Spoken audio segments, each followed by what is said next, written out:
Welcome back to the Real Couchwives podcast where we overanalyze all things Bravo. This week there's a bunch of drama unfolding on Summer House. It's between Paige and Kyle and Hannah and Craig, and we haven't seen a Bravo feud this petty since it wasn't about the pasta.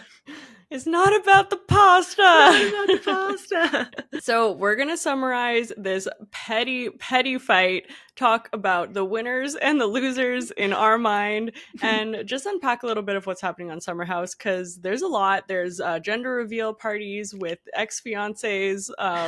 There's people kind of casually dating and not casually dating. Well, there's a lot going on. We're going to unpack it all. Yeah, so I actually just happened to do a rewatch of the Summer House season that shall not be named, the COVID/pandemic season, unfortunately. No. Why would you do that to yourself? Well, I was rewatching from season 3 and then I just caught up to it and I was like, just well, got there. Hey, like maybe I'll just try to revisit this season. It's the one season I'd never gone back and rewatched. Like I've always skipped over it in the past. And I'm actually kind of glad I did, just because it did kind of give me a lot of like insight into the whole Paige, Hannah, and Kyle fight that was happening that season. For those of you who don't remember as much, like basically, it's the COVID season. They're all for 6 weeks stuck in a house together. And basically the accusation that gets lobbed against Hannah and Paige is that they aren't pulling their weight and they're not, participating and being good housemates in the way that they should. They're not cleaning up after themselves and they're just kind of letting everybody else clean up after themselves. Kyle then takes it upon himself to decide that it is his role to kind of like go after them, and really in going after them more than anything he kind of goes after Hannah, and Hannah like totally like picks up the bait. She takes it and like runs with it. She makes some accusations about like Kyle. She drags Amanda into it. Plus, in the midst of all that, there was also this whole kind of like her and Luke situation that was kind of like playing out, where she thought they had been dating for 7 months, even though it really sounded like they hadn't been dating for 7 months. It was just not a good time for a lot of us, and Hannah was really like at the tip of the iceberg, like not having a good time that season. Like it was a bad season. It was a really bad season for Hannah. Yeah, for sure. It's funny because I am also doing a Summer House rewatch because I was super sick this past week, and I started watching Summer House from season 1. So I saw like OG Kyle and Lindsay and all that, which we could talk about a little bit later. But yeah, I forget how good friends Paige, Amanda, and Hannah were. Like it was the 3 of them, and I think seeing some of the things that Paige says, this past episode on how upset she is and how much that friendship breakup impacted her, like really hit home. Like it's just like you really felt for her. But I don't want to digress too much too fast. No, but I think that's a good point. And like to kind of like bring it into the future, like basically like Hannah, that was her last season on the show. She doesn't come back. She has a really bad reunion as well. Like, she doesn't really own up to some of the stuff that she like made accusations against Carl on podcasts. And like, she'd kind of like, maybe she was like flying too close to the sun. Like she was really like feeling herself, and she was getting out there and doing different like appearances and stuff. And that was like getting her in trouble with the rest of the cast. But then also Kyle wasn't really willing to like fully make up with her. And like there was just continuous tension throughout the reunion between the 2 of them and a lot of the other castmates, right? Danielle was annoyed at Hannah.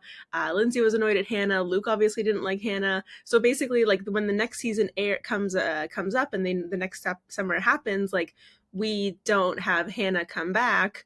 And it's true that like, Paige never kind of gets the closure maybe in that kind of like that like threesome relationship of Hannah, Paige, and Amanda, because all of a sudden Amanda's just no longer friends with Hannah and is still best friends with Paige. And even the COVID season like ends with Amanda asking Paige to be her bridesmaid, and it's this kind of like awkward moment because we're all like, but you're not asking Hannah to be your bridesmaid, and like obviously was not Hannah because even invited to the wedding? No, she wasn't invited to the wedding. And like she's like in that argument, like that the first one that kind of kicks everything off with Kyle, like Kyle uninvites Hannah from the wedding. And at first it's kind of just like a thrown out thing, but obviously just the way that the summer kind of continues to spiral, like it does get worse and worse from there. But yeah. So the accusation ends up being that Kyle got Hannah fired Yes. because essentially like he didn't want to make up with her at the reunion, Yeah. which Allegedly. I definitely don't think is true. I don't think Kyle has that much weight. I think that No. if Hannah had a better season, she would have been back. Yeah.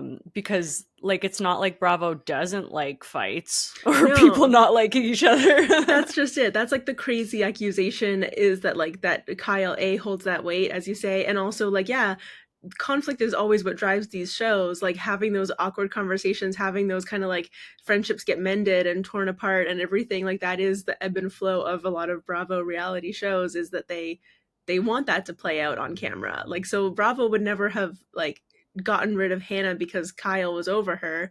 I think maybe if the rest of the cast had kind of said like, "Hey, like we can't move forward with Hannah like in this group, like it's not going to work," then that's something else. Um, but but Kyle being kind of like the only person then like the ringleader of this operation that like brought down Hannah, like unfortunately Hannah brought down Hannah, like Yeah. ultimately. Also, like, didn't Hannah say in those interviews that Kyle had been like cheating on Amanda up until their wedding or something like that? Because like Kyle, if you're gonna harp on something, wouldn't that be the thing that's more upsetting to you than you possibly getting Hannah fired?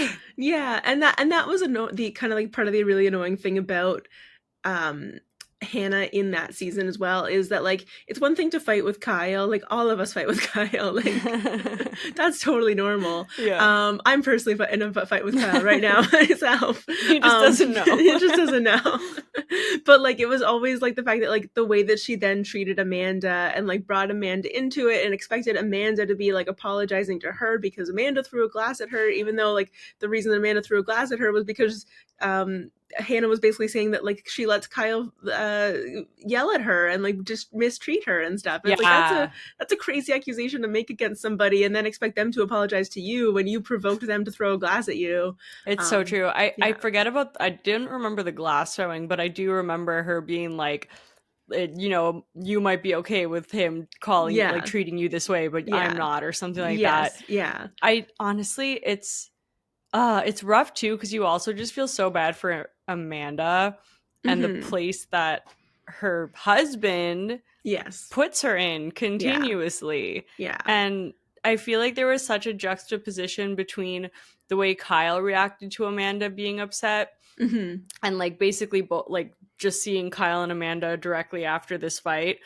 versus Paige and Amanda, who literally just come and they both start crying and they're like, I don't want to fight with you. I love you. Like, it was just so different. Yeah, it was. Well, and I guess to like also kind of like bridge the gap to like this most recent episode, like right. Sorry, this is there's so many things at play here. We haven't even gone into Craig yet. I know. Well, I know that's just there's a whole other lore. But like, and also like I think I think in essence, like yeah, Craig is like one portion of like what Kyle was yelling at Paige about, but like ultimately, like Craig's a non-story in this case, right? Like they're not even together anymore, so why are you yelling at her for that?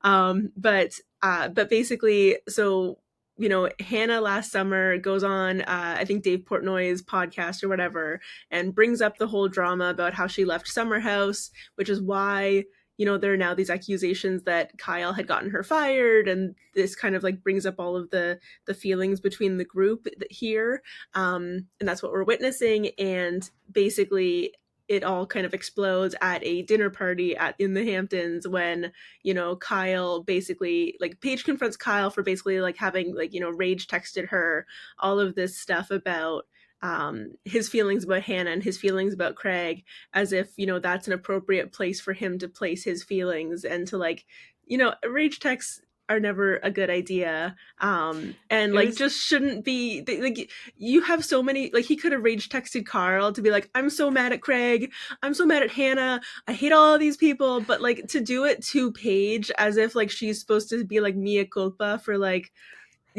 for, oh, I'm so sorry that my boyfriend did that to you. Oh, I'm so sorry that my best friend did that to you. They're shitty people.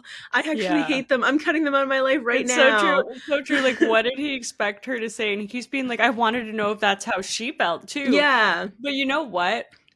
Thank you, Kyle, for sending these rage checks to Paige, because it has brought out a Paige that I Love. literally need to just like bow down to. Like the I way know. that Paige has handled this entire thing, Yeah. like, oh my god, I just so eloquent. She Hmm. comes in, she's standing in her own shit. She Yeah. looks fantastic. Like Incredible. I've never seen someone get into a screaming match with someone literally looking like a model Yeah. and just being like, how dare you? She has points that make sense, and Hmm. he had no rebuttal. He just kept being like, No. oh, like you're, oh, like you keep thinking that, oh, you're so full Yeah. of yourself, oh, you enjoy your Yeah. moment. And she's Yeah. like, Yeah, exactly. No, that was so amazing. It's honestly, it's a masterclass. It's masterful. I'm so impressed by Paige.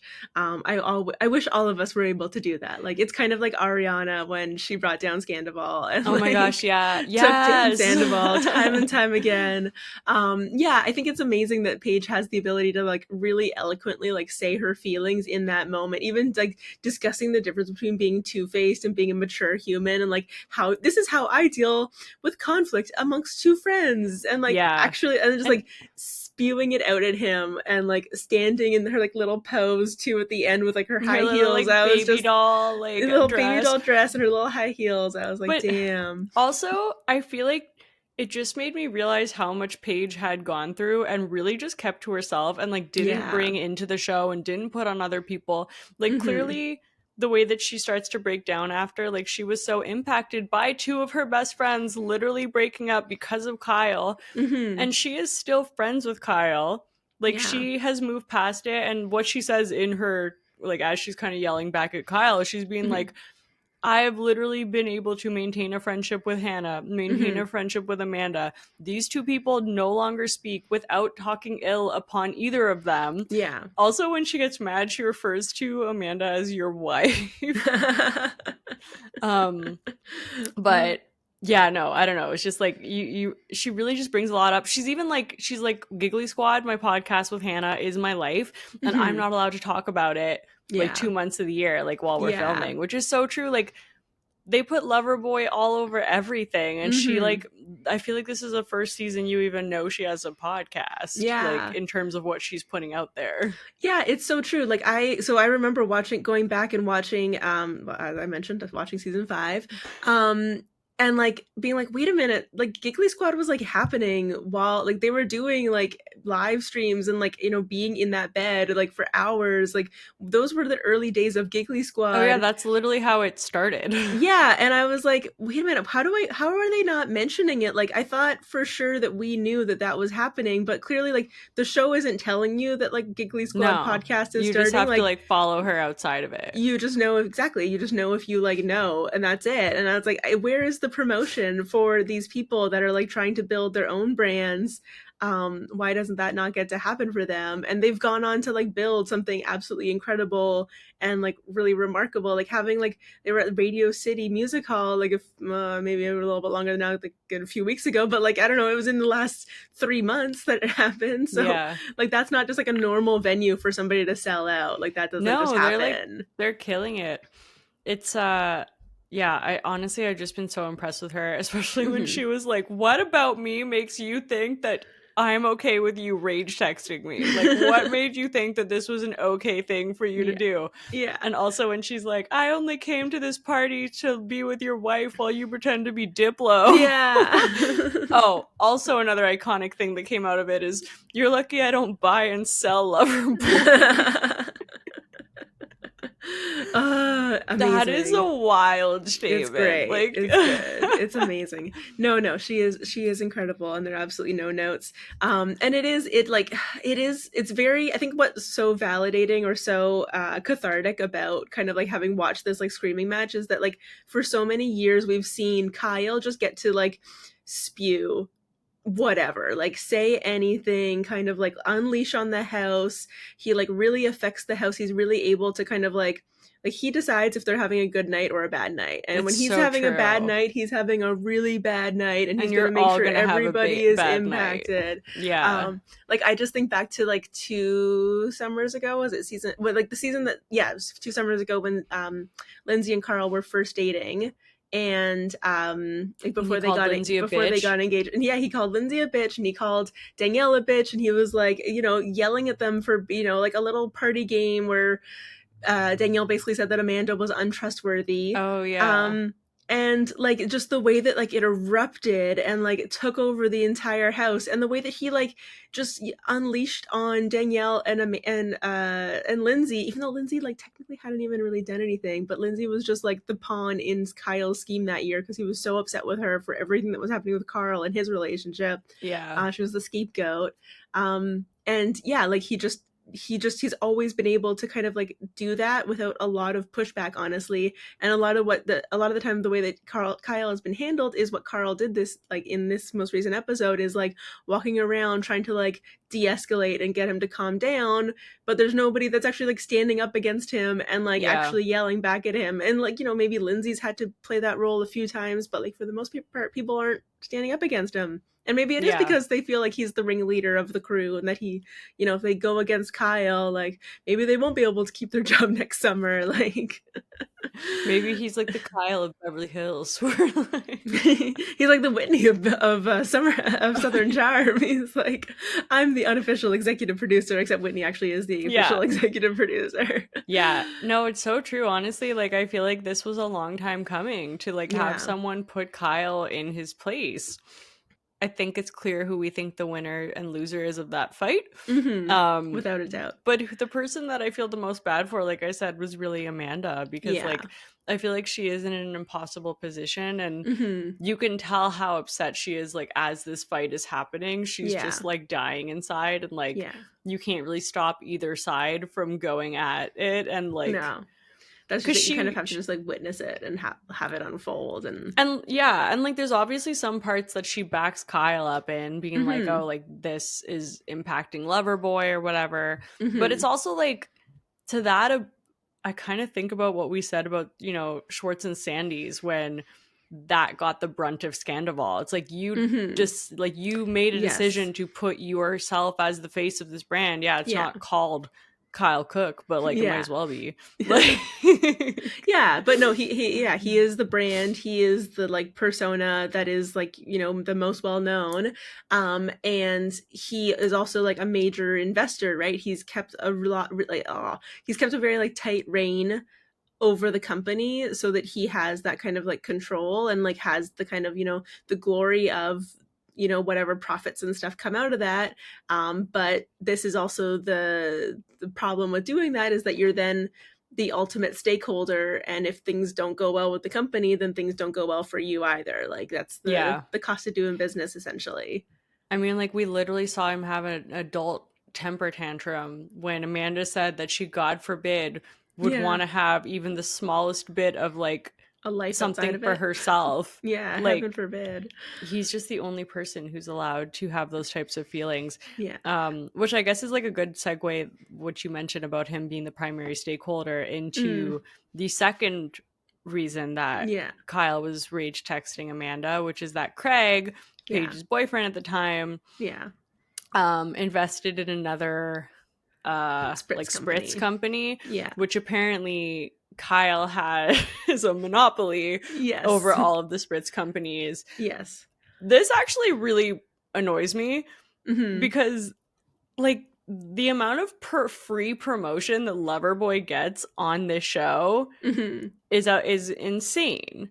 Like more than they've allowed anything else on a Bravo show since the Bethany the skinny girl margarita, after which they actually put like a Bethany clause in. So for him to also expect that all of his friends will not even like do an ad or anything that has to do with another alcoholic beverage company is just like really expecting so much when you're not paying them to promote this. No, that's just it. You are supplying the alcohol for the like group, allegedly. But like, you know, season 1, they were drinking twisted teas. They were drinking all the twisted teas. They could be drinking whatever they want right now. I mean, season 1 was sponsored by Rosé. It was Rosé for so long until it became Loverboy. Yes. Rosé and twisted teas. Because I remember being like, ooh, what is that? That looks interesting. Yeah, so yeah, I think it's just it's unfortunate, and I think it's funny too that when they like did flash to the pictures of like Craig in the promotional kind of like pictures for the Spritz company, like they'd even like blurred it out, like you couldn't tell what the Spritz company was. Like obviously we know because of like the internet and everything, like it's not hard to go out and find Oh that my god, did they information. blur it out? I But didn't yeah, they like notice blurred that. it out, so like you would, because like you know, I guess the company also like who knows, Bravo doesn't want to be liable for like anything. Oh, I true, can't. true, I don't true. know if I there's thought like it was like, we may defamation or not something. even put But that I another but company yeah, exists on the well, show. I think it's because they could use like a picture of Craig, but maybe they couldn't use. I don't know. Maybe they didn't request it. I don't know what happened.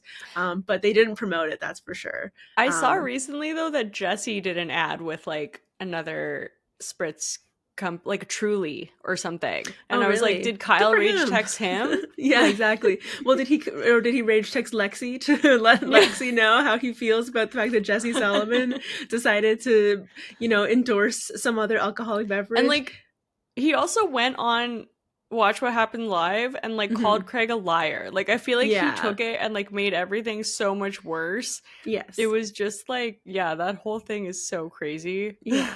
Well, that's even how I kind of like feel about how like the end of this fight kind of like plays out, right? Like the so everybody kind of goes off into their different corners. Amanda goes to cry in the bathroom. Paige goes up to her room, and Kyle like, he's like, "Oh, I'm going to go cry in the car again." And then when Kyle finally does like come back and realize, "Oh, maybe I should go check on my wife." Like instead of like actually going to like check on his wife, he's like he goes in to be like, "Can I defend myself one more time? Can I say one more thing?" Yeah. And Because isn't that's all like he knows how to because do. that's all he knows how to do. And then even the next morning, he's like, but also in regards to the point that I was making last night, and it's like, no, like just be like, "Hey, I'm sorry. Hey, that was got really intense. How are you feeling? Are you Yeah. okay?" Like, there's none of that for Amanda, or if it is, it's been edited out to make him look Yeah. horrible. But it's just like it just has to be about Kyle. And like, I get it, you're a Leo, but Amanda's a Leo too. Maybe Amanda wants to make it about herself too. Like, And then as he you just like should. sulks and like wants to go home the whole time and he's just like Yeah. upset. Yeah. Yeah, But yeah. it's At least we get to see it continue to carry on next week. I'm very intrigued. I can't wait to see what happens next. I know. And honestly, like normally when the same fight goes at least dragged out over Yeah, multiple 3 episodes, it's not episodes. like a good thing. But in this case, it's like we keep getting different parts of it, and it's like Yeah. I just want We're just more. like basking in Yeah. it. That's just it. Well, and I am like I think that what makes it interesting too, and why I'm allowing it to kind of drag on, is like we've gotten such different sections of it. Like the Hmm. curveball of this kind of like whole thing about like the fact that it's about Hannah and Paige and Amanda and their friendship, and how their friendship was torn apart by what happened between Hannah and Kyle. Like Yeah. that was an Something that unexpected twist. we truly never thought about. Like, I Yeah. don't feel like it was shown to us in that way, but it's true. Like, looking back on the old seasons, like, they were all three best friends. Like, Bosom buddies, if you will. yeah.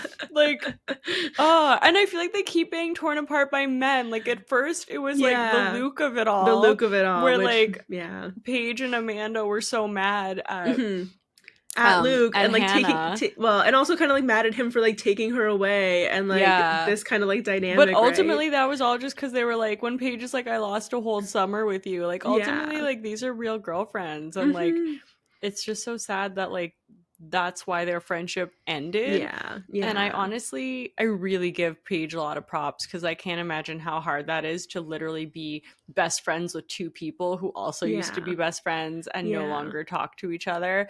Oh my god, when she's like, I can't have a bachelorette party because I couldn't invite both of Yeah. them. It's I like, first of all, they know. would both need to swallow their pride and like suck it up and Yes. like go there for Yes. you, which I'm sure they 100%. would do. Yes. But If Carl and Lindsay can be in this house, and Lindsay can be 5 months pregnant, and Carl can be fine, like they can go to a bachelorette party weekend together. Like, I'm sorry. can we actually maybe, okay, do you want to wrap up this fight? Because I want to Sure. talk about that. Do you have any more feelings about the fight, or I think we made are you it. feeling you're I, pretty I, good? yeah, I feel like I've been heard. Okay, cool. I feel heard as well. If you guys have thoughts in the comments, please leave them, because we're very intrigued to see how, I guess, different people are responding to this little debacle. Yeah, exactly.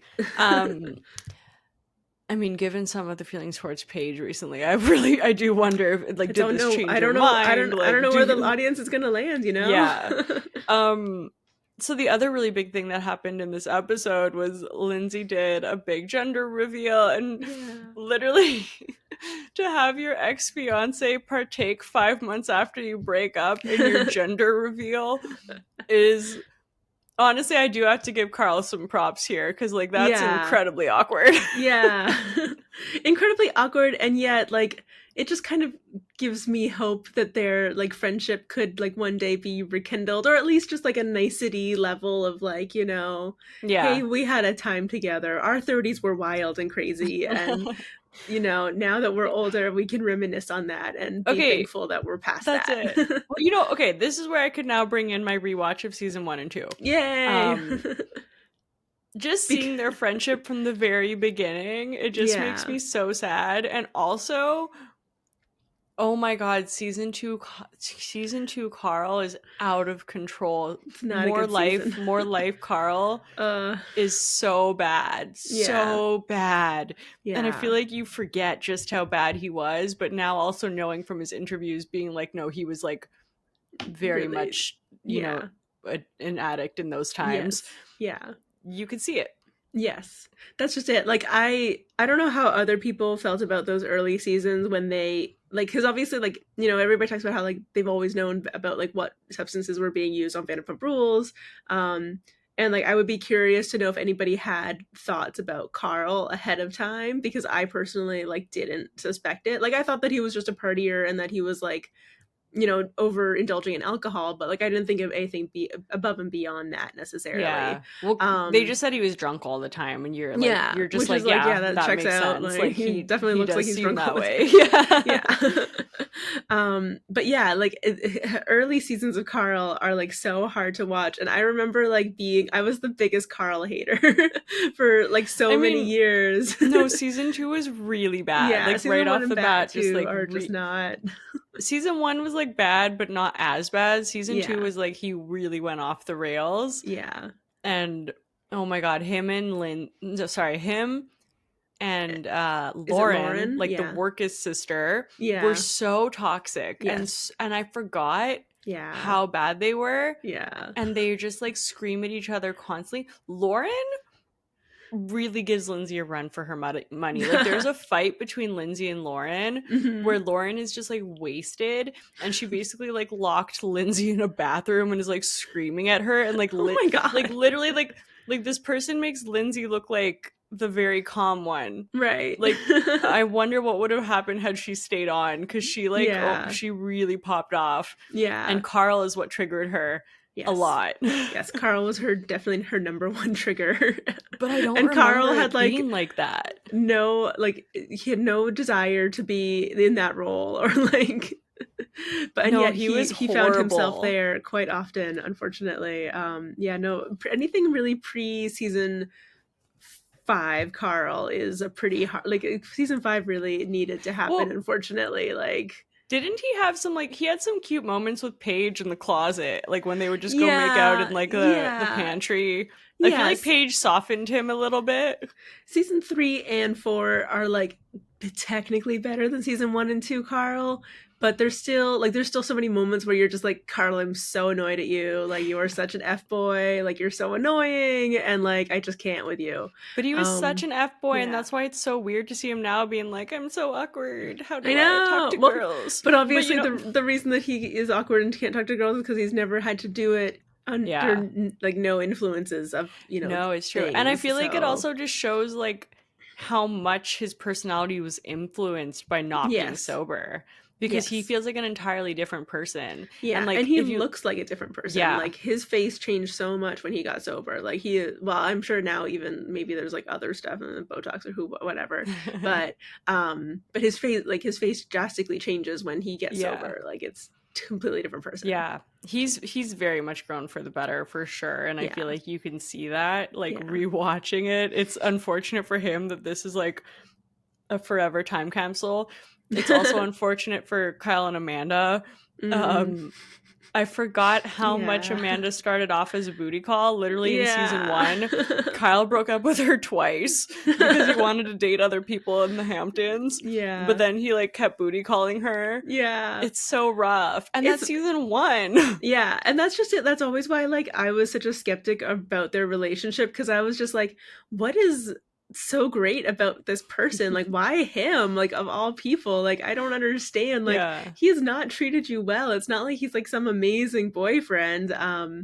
But especially, and like maybe I could guess I could have see how he, like, after he sent the 17-page email, he just really likes to like step across boundaries and like berate his friends, doesn't he? Like, a 17-page email isn't appropriate. Rage texting people isn't appropriate. Like, there's other ways to take out your anger on people, guys. Or not take out anger on other people, but like release your anger Yeah. on not people that are not responsible. Don't release your talk to a therapist. I don't know. Talk to a best friend. Talk to anybody. Yeah. Yeah. I don't know where I was going with this. I got lost. What moral of the story? What are your thoughts about, sorry, circling all the way back, about Lindsay's gender reveal? I thought it was so cute. I really liked it. I thought that was fun. This is what I love about the cast, is just like these moments where they can be so silly, and like having them all like run around the house in like the different colored t-shirts and try to figure out, and like, I just thought that was a cute moment. I really liked that. It was cute. I also really liked how like meta it was, that like all the jokes were like, or all of the clues were like pieces from the last season. Yes, that was very smart. I really liked that. And I liked that, they had like a chef there, so they like, they were taking care of themselves. They all dressed up in pink, which I love. That's my favorite. So yeah, good time. I think I'm really gonna love pregnant Lindsay. I feel like I'm already really loving her vibe, and like I feel like this is what she needed, was just like a summer of like more chillness. Yes. Yeah, I agree. I really hope that this isn't her last summer, but at least if this is her last summer, I like love that for her. Even the fact that she was like the first person to go and like check on Paige after the whole Kyle fight. I wasn't expecting you. Yeah, I know. I thought that was so beautiful. And like to see like two like real like powerhouse like women in the house kind of like come together and like find a friendship finally after all these years, and like set aside all of their differences. Like, Paige and Lindsay together would truly be unstoppable. Like, that would be the craziest. Literally. And I really hope that happens. Yeah. The new guy. Yes, Emerald. What are your thoughts? I mean, not many thoughts yet. Same. There's not much to go on, but I guess that's kind of like Lexi the first episode too, where you're just kind of like, okay, where is this gonna go? But I do feel, at least now that we're 3 episodes in with Lexi, I'm actually kind of like, okay, cool, like I'm enjoying this ride. Like I feel like I'm warming up to her, which is nice, and I like that she's like integrating into the group, and getting to maybe like I guess to a degree, seeing her without Bailey is probably good as well. It kind of allows her to like stand on her own. I think maybe it was a mistake to bring them both in at the same time and like introduce them like that. I mean, I also think that like Jesse and his relationship with her is like getting way more unlikable, because like, at least to me, I feel like he spent the first like 2 episodes being weirdly obsessed with her, being like, I'm gonna marry her, and like, oh my god, like I can't believe this is the love I'm of not my life. yeah, this is the love of my life. I'm like, oh wow, I'm not gonna be single this season, this summer. And then like the second she's like, oh, I only want us to get to know each other, and I'm not like basically a no strings attached girl, he's like, whoa, literally is like, what do you mean? He's like so taken aback. He's just like scared out of his mind, and now you can already see him starting to pull away, and you're just like, bro, you just like love bombed her so hard, and you just met her parents and like went out with them, like partying, and like, and now you're like, oh, what do you mean you like only want to date me and you're not like a casual type of girl? And then now I'm gonna start to plant seeds around the house that like you're crazy jealous, and like you can already see that's gonna happen. Oh, that's true. I can see that. That's actually a pretty fair point. I was kind of like, I can see the one point of his, I guess I can see, is the fact that like she doesn't really want him to put the like comments on like people's Instagrams that he was like the, you know, the ones kind of like hyping up the girls and like, you know, talking about how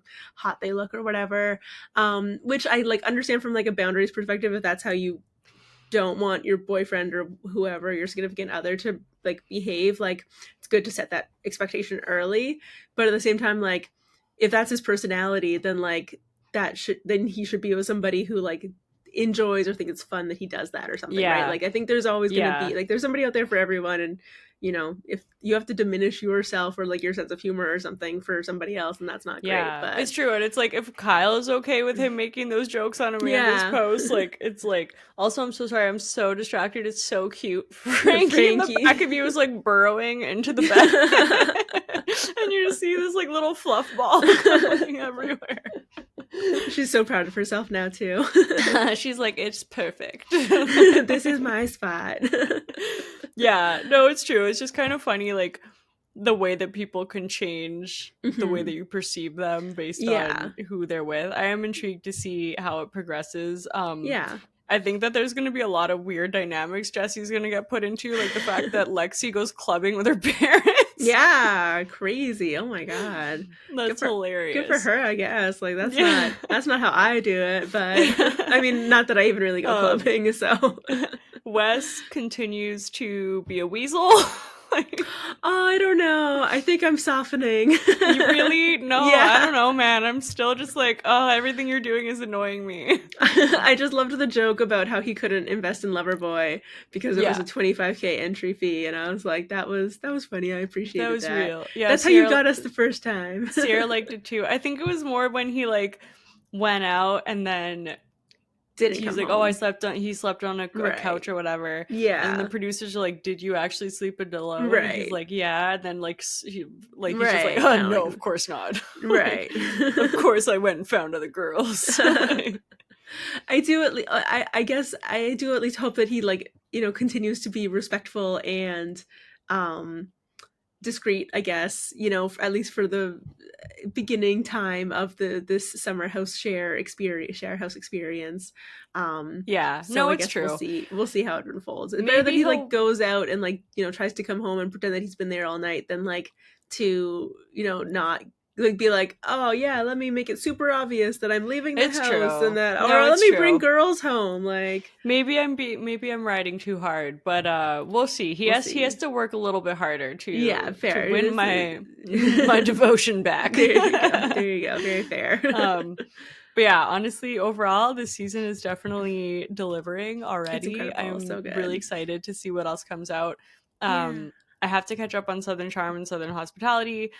Traitors finale just came out, which we got to talk about. There's so much. There's so much good TV. I haven't watched it yet, so I don't know what happened. Don't tell me. Okay, all right. I had to like not be on social media all day to like avoid any spoilers. I was like, oh my god, how am I gonna manage this? Oh my gosh. Let us know if you're watching Traitors. I know we did an episode on it before, but like, oh my god, it's so good. I'm in so deep. I just want to talk about it more. I know, and I really want to watch the other seasons now that I've like caught up on. Like, I finished this one, so right. Yeah, I can't wait. Okay, well, let us know how you're feeling. Are you watching Summer House? What else are you watching? And we'll talk to you next week.